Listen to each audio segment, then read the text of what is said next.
Salam literasi.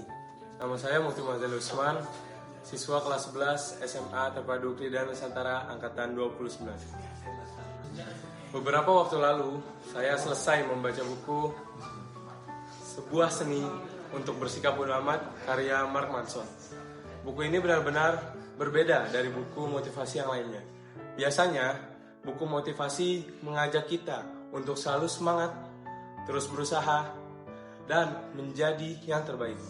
Tapi di buku ini justru mengajarkan kita hal yang sebaliknya.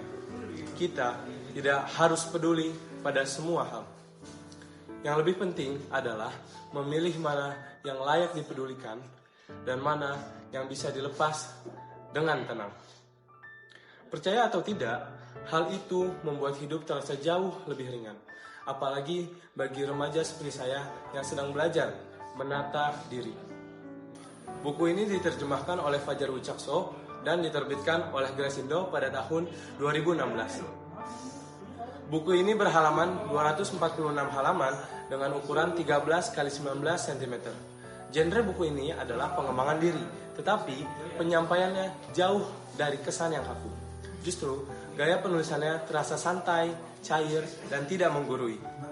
Dari segi tampilan, buku ini cukup ringan untuk dibawa kemana-mana, sehingga cocok jadi teman untuk dibaca di sela-sela kesibukan sekolah ataupun pekerjaan.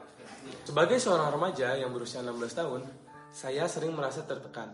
Tekanan itu bisa datang dari ekspektasi orang lain, tren media sosial, tugas sekolah, atau rasa takut gagal memenuhi standar. Buku ini memberi saya perspektif baru. Kebahagiaan bukanlah tentang berhasil memenuhi semua tuntutan, melainkan tentang memilih fokus pada hal-hal yang benar-benar penting bagi diri kita sendiri. Dengan cara ini, kita bisa lebih tenang dalam menghadapi kehidupan sehari-hari yang penuh dengan tekanan.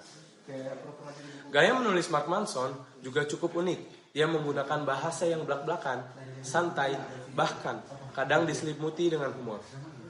Rasanya seperti sedang berbicara dengan teman yang jujur apa adanya. Ia tidak banyak memakai teori yang rumit, melainkan memberi contoh nyata yang relevan. Salah satu bagian yang paling membekas adalah pembahasan tentang prioritas. Kita hanya memiliki waktu dan energi yang terbatas, sehingga tidak mungkin peduli pada semua hal. Dari kesadaran ini, kita belajar hidup lebih sehat, baik, secara mental maupun emosional. Selain itu, buku ini juga menekankan pentingnya berani untuk berkata tidak dan menetapkan batasan. Bagi remaja seperti saya, hal ini tidak mudah dilakukan. Ada rasa takut untuk dianggap egois, dingin, atau tidak peduli. Tetapi buku ini menyadarkan saya bahwa menjaga diri sendiri bukanlah bentuk dari egoisme, melainkan rasa tanggung jawab terhadap kesehatan mental diri. Dengan berkata tidak, kita justru memberi ruang bagi hal-hal yang penting dan lebih berarti.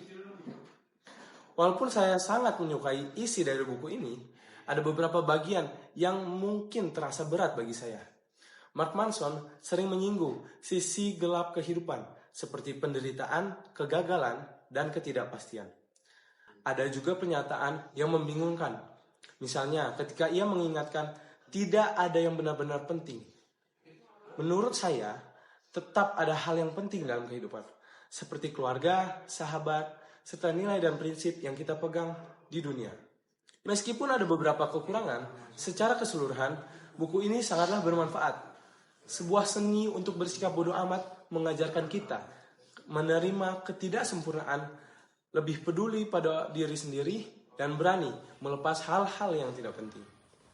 Setelah membaca seluruh buku ini, saya merasa lebih lega, lebih mengenal diri sendiri, dan tidak lagi terlalu takut untuk berkata bodoh amat pada hal-hal yang tidak berarti.